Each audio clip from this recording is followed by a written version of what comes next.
দেখো ভিডিও শুরু করেছি আর বদমাসটার বদমাসি দেখো। যাই হোক, আমরা সবাই রেডি হয়ে গেছি মোটামুটি। এবার আমাদের বেরোনোর পালা। এটা হচ্ছে 31শে জানুয়ারি, যেদিন সকালবেলা আমরা পৌঁছালাম গয়াতে মামার কোয়ার্টারে। তো ওই দিনই রাত 12টা নাগাদ আমরা বেরোলাম। কোথায় যাচ্ছি? কুম্ভের উদ্দেশ্যে। চলো চলো।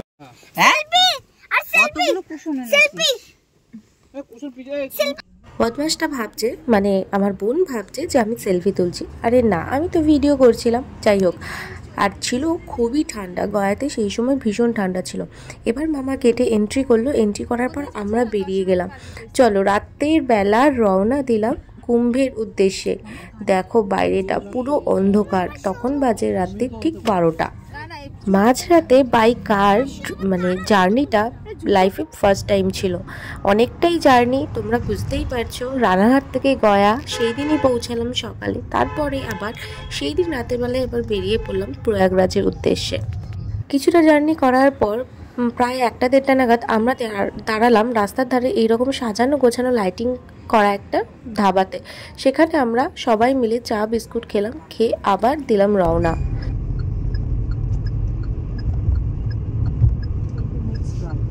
মাঝরাতে আর ভিডিও করা হয়নি, সবাই প্রায় টায়ার্ডই ছিলাম, ঘুমিয়েই পড়েছিলাম। তো দেখো ভোর ভোর আমরা এলাহাবাদ ঢুকে গেছি। তখন বাজে প্রায় ভোর 5টা কি 5:30। তখন আমরা ঢুকেছি এলাহাবাদে। গেটটা এত সুন্দর ছিল, সেটার ভিডিও না করে থাকতে পারলাম না।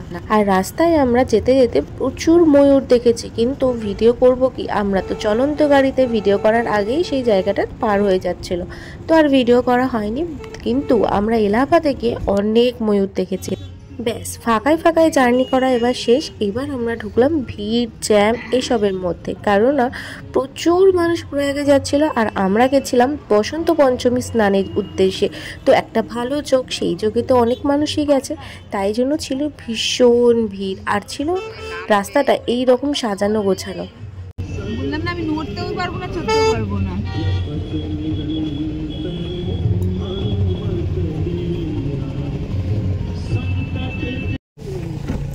ধন্যবাদ ধন্যবাদ ধন্যবাদ। আমরা যদিও আর্মির গাড়ি নিয়ে যাই না কেন, বা আর্মি আমাদের সাথে থাকুক না কেন, মানে আমার মামা, কিন্তু আমরা তাও শিওর ছিলাম না যে আমাদের ছাড়বে কিনা। কিন্তু হ্যাঁ, ফাইনালি আমাদের দুটো গাড়ি কিন্তু ছেড়ে দেওয়া হলো। যেখানে গাড়ি প্রায় 10 থেকে 15 কিলোমিটার আগে দাঁড়িয়েছিল, সেখানে আমরা গেছি পুরো আর্মি ক্যাম্প অব্দি। মানে ভাবা যায়। আর এখানে গাড়ি পার্কিংটা দেখো, এটা তো জাস্ট একটা জায়গা, প্রচুর হাজার হাজার গাড়ি এখানে দাঁড়িয়ে রয়েছে, পার্কিংয়ে রয়েছে। মানে বুঝতে পারছো ভিড়টা কেমন ছিল।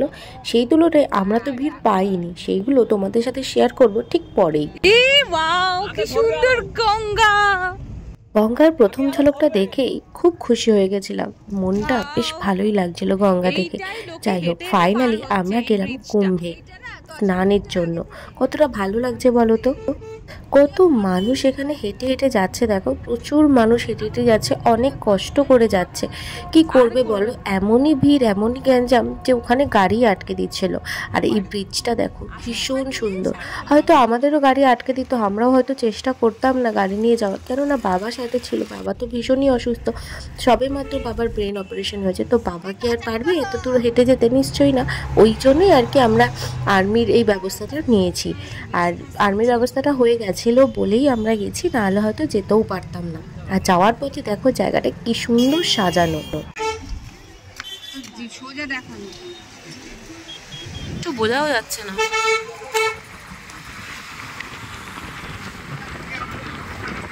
চারিদিকে তখন এত কুয়াশা যে কিছুই বোঝা যাচ্ছিল না। দূরে একটা মন্দির মতো দেখতে পাচ্ছিলাম, কিন্তু কোন মন্দির কী মন্দির কিছুই বুঝতে পারছিলাম না। যাই হোক, আর্মি এরিয়ার মধ্যে ঢুকলাম। ঢোকার পরে দেখো কি সুন্দর করে সাজানো, এত সুন্দর পেন্টিং করা ওয়ালগুলোতে, দেখেই বেশ ভালো লাগছিল। পুরো যেন স্টোরিটা সুন্দর করে পেইন্ট করে ফুটিয়ে তোলা হয়েছে।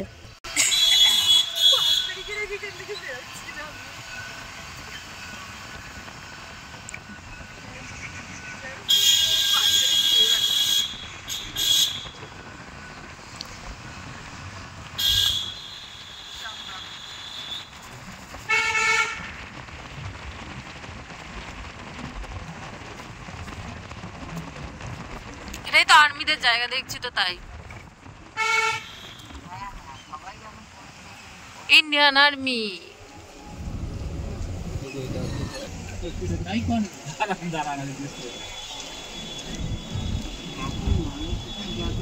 হচ্ছে আর্মিদের ওডি ফোর্টে ঢোকার একদম মেন এন্ট্রান্স। এখানে আমাদের গাড়ি কিছুক্ষণের জন্য দাঁড় করিয়ে রেখে মামারা গেছিল এখানে পারমিশন করাতে। আমাদের এখানে থাকার ব্যবস্থা হয়েছে, সেগুলো তোমাদের সাথে ঠিক পরেই শেয়ার করব। চলো, আমাদের পারমিশন হয়ে গেছে, এবার আমরা ঢুকি ভেতরে। আমরা যে এত ভালোভাবে কুম্ভে স্নান করব, এত ভালোভাবে প্রয়াগরাজে থাকবো, মানে আমাদের ধারণার বাইরে ছিল। বিশ্বাস করো, এত ভালো লেগেছে, এত ভালো সুন্দর করে একটা ব্যবস্থা হয়ে যাবে আমরা ভাবতেও পারিনি। সবটাই হয়েছে মামার জন্য।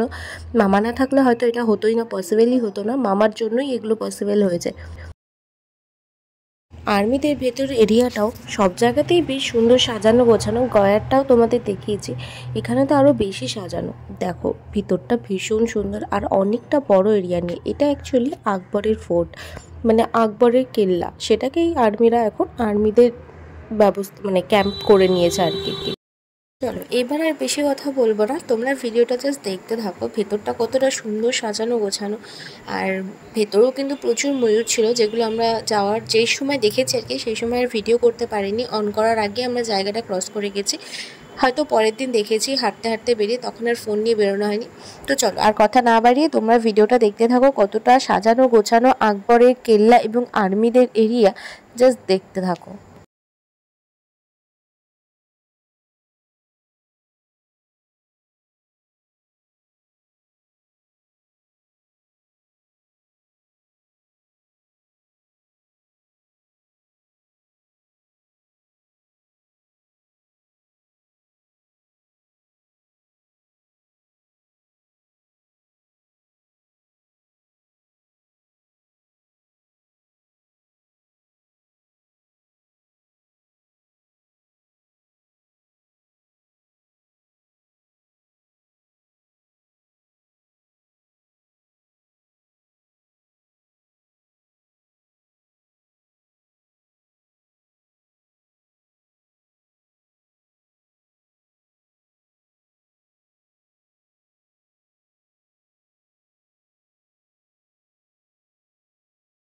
মাঝে অনেকটা টাইম চলে গেছিলো, সেইগুলোর ভিডিও করা হয়নি। আমরা ওখানে অনেকক্ষণ স্টে করেছিলাম, দাঁড়িয়েছিলাম। মামা সব কাগজপত্র সব রেডি করে নিয়ে আসলো। আর এবার আমি দেখাচ্ছি ভিডিও করে যে আমরা ছিলাম কোথায়। এটা হচ্ছে আর্মিদেরই, বাট এটা হচ্ছে আকবরের কেল্লা ছিল আগে। দেখেই বুঝতে পারছো কত পুরনো বিল্ডিং, যেমন তার দরজা জানলা যাই বলো না কেন, সমস্ত কিছু সেই পুরনো। আর এই রকম রুমের মধ্যে এই রকম ব্যবস্থা করা ছিল, মানে একটা রুমে শুধু মেয়েরা, একটা রুমে শুধু ছেলেরা। এইরকম পরপর পরপর কতগুলো চৌকি ঠিক না, লোহার যে বেডগুলো হয় সেই বেডগুলো পাতা ছিল। তো এই আর কি, আমরা পরপর বেড নিয়েছিলাম। আমরা 7 থেকে 8 জন মতো মহিলা ছিলাম, তারাই নিয়েছিলাম। পেছনটা ঠিক এই রকম রয়েছে আমাদের রুমটার পেছনে, মানে কি পুরনো আর একটুও পরিষ্কার পরিচ্ছন্ন না, মানে রুমগুলোই পরিষ্কার পরিচ্ছন্ন না। যাই হোক, অনেক মানুষ রাস্তায় শুয়েছে, রাস্তায় থেকেছে, সেইগুলো থেকে যে আমরা এরকম যাই হোক একটা মাথা গোঁজার জায়গা পেয়েছি, তার জন্য সত্যি সত্যি খুবই ধন্য আমরা। আর আমরা ঢুকে কিছুক্ষণ রেস্ট নিয়েই খাওয়া দাওয়া করে বেরিয়ে পড়লাম আজকের মানে প্রথম দিনের স্নানের উদ্দেশ্যে। এটা ছিল 1 তারিখ, ঠিক আছে, ফেব্রুয়ারির 1 তারিখ। তো বসন্ত পঞ্চমী স্নান অনেকেই আগে করে নিচ্ছে, 2 তারিখ আর 3 তারিখ পড়েছিল মেনলি। তো 1 তারিখে ফার্স্টে চলে গেলাম স্নানের উদ্দেশ্যে। প্রথম দিন আমরা জানতাম না যে আর্মিদের ঘাট কোথায়, কিভাবে যেতে হয়। তাই প্রথম দিন আমরা সাধারণ মানুষ যেখানে সবাই স্নান করেছে সেখানেই স্নান করেছি। নেক্সট দিন কোথায় স্নান করেছি সেটা পরের ভিডিওতে তোমাদের সাথে অবশ্যই শেয়ার করব। তো প্রথম দিন আমি স্নান করিনি, বাবা মা আর ওই পুচকুটা মানে বোন স্নান করেছিল। তো তোমাদের সাথে সেটাই এখন শেয়ার করছি। দেখো ভিড়, যা প্রচণ্ড ভিড়। আর বেরোনোর রাস্তাটা এখানে দেখো, পুরো আকবরের কেল্লাটা একটু কোনো রকম দেখানোর চেষ্টা করছি, ভীষণ সুন্দর। এবার দেখো ভিড় কাকে বলে।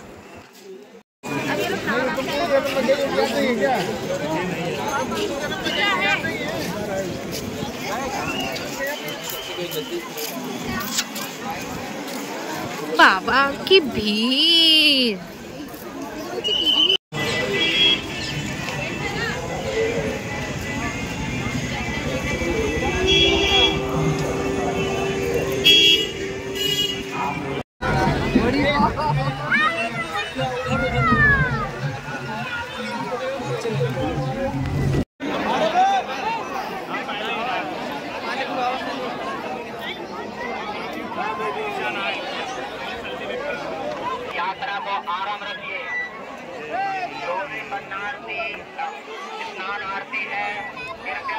এই যে দেখো এই ভিড়ের মধ্যেও বাবা মা নেমেছে, মা বাবাকে নিয়ে কোনো রকমে নেমেছে, আর মামা একটু হেল্প করেছে।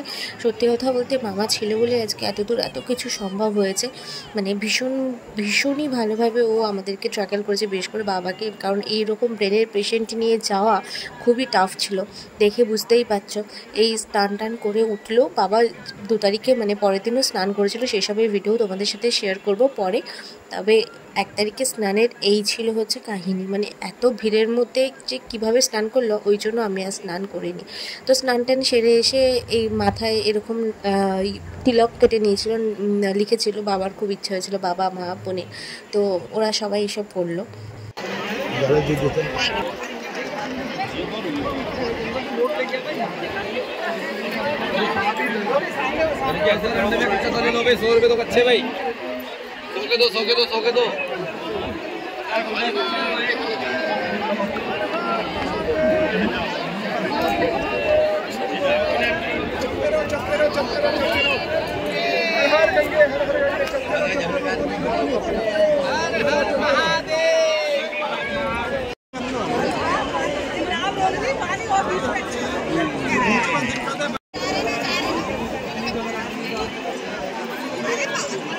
सुबह 5 बजे भीड़ थोड़ा कम रहता है ना? सुबह 5 बजे थोड़ा भीड़ कम रहता है। सुबह से भीड़ है, आज सुबह से भीड़ है। कल तो भीड़ होगा, 12 बजे पहले भीड़ नहीं था। कल भी भीड़ होगा, फिर आज सुबह भीड़ होगा।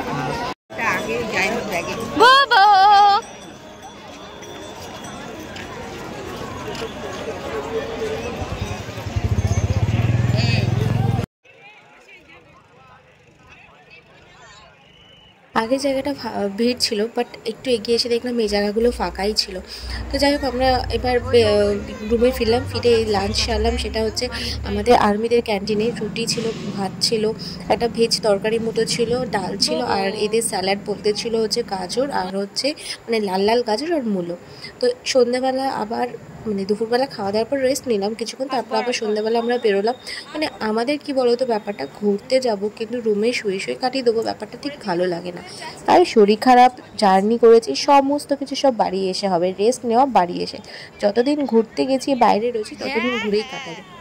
তো আর্মিদের এরিয়ার মধ্যেই কতগুলো মন্দির মতো ছিল, সেইগুলো দেখতে গেছিলাম। দেখো কি সুন্দর সাজানো। এখানে একটা সরস্বতী কূপ রয়েছে, মানে যেখান থেকে সরস্বতী নদীকে দেখা যায়। মানে তোমরা তো সবাই জানো সরস্বতী নদী পাতালের মানে পাতাল দিয়ে বয়ে চলেছে। তো এখানে একটা কূপ মতো করা রয়েছে, সেখান থেকে সরস্বতী নদী দেখা যায়। আর এখানে একটা সরস্বতী মায়ের ভীষণ সুন্দর একটা মূর্তি রয়েছে। তো আমি আর 2 মামি মিলে সন্ধ্যাবেলা করে আমরা একটু উপরে যাব। হ্যাঁ আমরা উপরে যাব। এই দেখ জলটা সরস্বতী এখানটা এসেছিল। হ্যাঁ আরে উপরে যাব।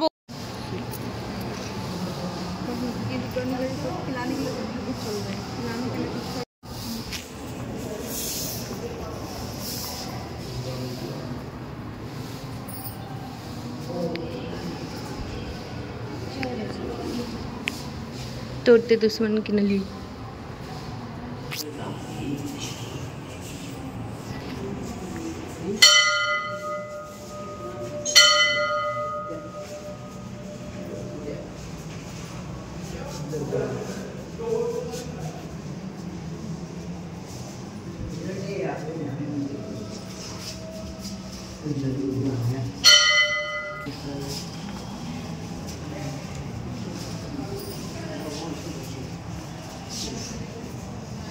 Ya, kita lihat ya.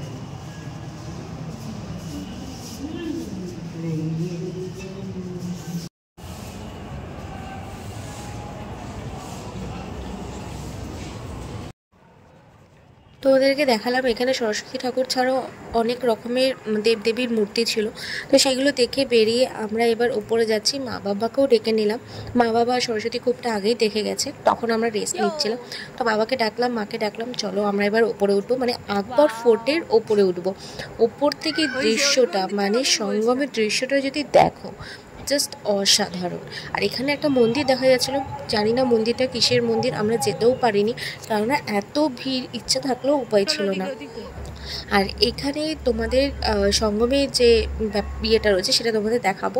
আমাদের সাথে একজন আর্মি ম্যান ছিলেন, উনি আমাদের জাস্ট অনেক বলাতে রিকোয়েস্ট করাতে উনি এখানে আমাদের ঢুকতে দিয়েছিলেন, কেননা এখানে আর্মিদের অফিসার ছাড়া কেউ এখানে যেতে পারে না।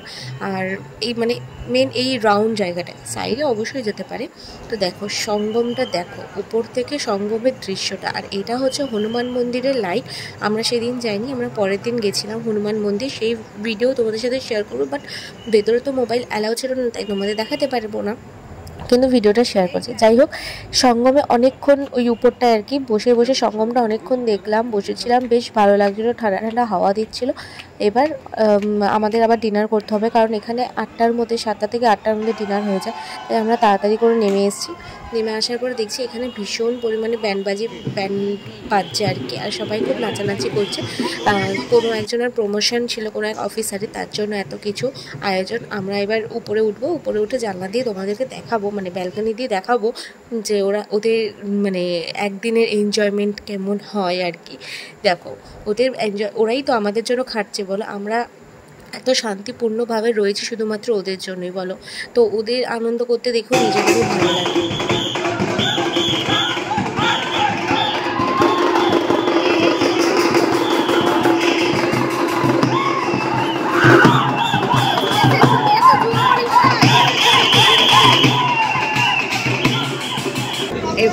এবার অনেক জিনিস আনতে দেখি।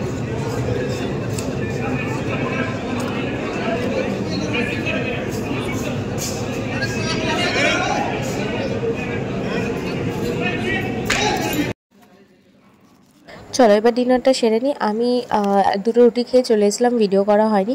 তো বাবা আর মার জন্য নিয়ে এসেছিলাম খাবার, সেটা তোমাদের সাথে ভিডিও করলাম। রুটি ছিল, একটা তরকারি ছিল, তারপরে হচ্ছে ডাল ছিল, ভাত ছিল, আর আচার ছিল, আর স্যালাড ছিল। সেটাই তোমাদেরকে দেখিয়ে দিলাম যে আমরা কি খেয়েছি। এবার খেতে রেস্ট নেবো। আরে না না, সঙ্গমে ঘুরতে গেছি কি এমনি এমনি নাকি। তো আমি, দুই মামা আর আমার মামি বেরিয়ে পড়লাম। তখন বাজে রাত্রি 10টা, সাড়ে 10টা। বেরিয়ে পড়লাম সঙ্গমে যে মেন জায়গা সেই সব ঘোরার জন্য, মেন সঙ্গম ব্রিজ পার হয়ে ওপারে যেখানে সাধুরা রয়েছে সেই সব জায়গা দেখার জন্য বেরিয়ে পড়লাম। রাতের বেলায় বেরিয়েছিলাম বলে এত ফাঁকা পেয়েছি, না হলে সারা দিনে পা ফেলার মতো জায়গা ছিল না। তো রাত্রে এই ডেকে বাড়ি ফিরতে, মানে রুমে ফিরতে প্রায় 1:30 2টো বেজে গেছিলো। নিয়ে তারপরে আমরা রেস্ট নিয়েছি, ঘুমিয়েছি। চলো তোমাদের সাথে শেয়ার করি। এরকম ব্যবস্থা বেশ ভালোই ছিল, চারিদিকে এরকম দোকানপাট, থাকার জায়গা সবই ছিল। বাট এত মানুষ হয়ে গেছে, কি করবে ওরাই বা আর কত জায়গা করবে বলো থাকার। তাই জন্য অনেক মানুষকে দেখলাম রাস্তাতেই কম্বল পেতেই, কম্বল মুড়িতেই শুয়েছিল। তোমাদের সাথে সেই ভিডিওগুলোই শেয়ার করছি যে কেমন কী ছিল রাতের বেলা 12টা, সাড়ে 12টার দিকে। দেখো তোমাদের সাথে শেয়ার করছি, ভিডিওগুলো তোমরা দেখতে থাকো।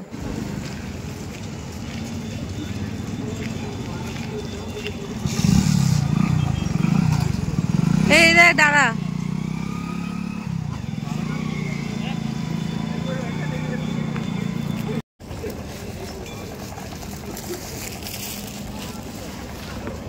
বাবা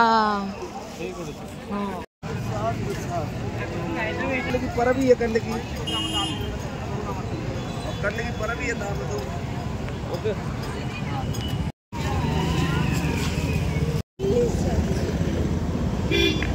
এটা ভিআইপি আছে যে কাছে।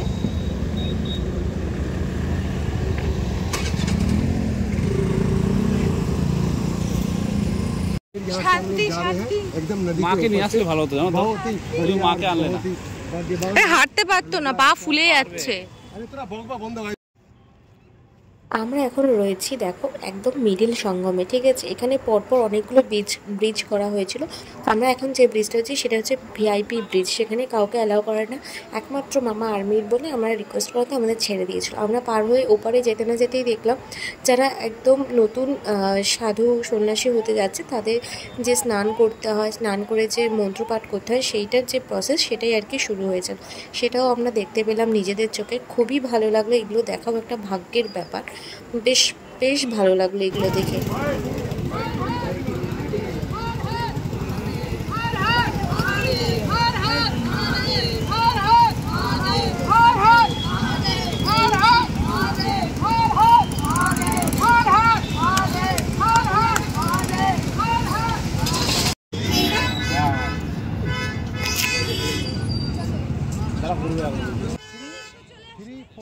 এই গাড়িটাকে কেন হঠাৎ জুম করে দেখাচ্ছি বলো তো তোমাদেরকে? আরে বুঝতে পেরেছো বলো? এটা হচ্ছে সেই থারওয়ালে বাবা, যিনি খুব ভাইরাল হয়েছিলেন। আমি অবশ্য সেভাবে দেখিনি, আমার মামারা আমাকে বলছিল ইনি হচ্ছেন থারওয়ালে বাবা, যিনি নিজে একা থার নিয়ে ঘুরে বেড়াচ্ছিলেন। তো তাকে দেখেই আমি আবার ভিডিওটা করলাম আর তোমাদের সাথে সেটাও শেয়ার করে দিলাম। ওনাকে তো দেখা যাচ্ছিল না, যাই হোক গাড়িটা তো দেখতে পারলাম।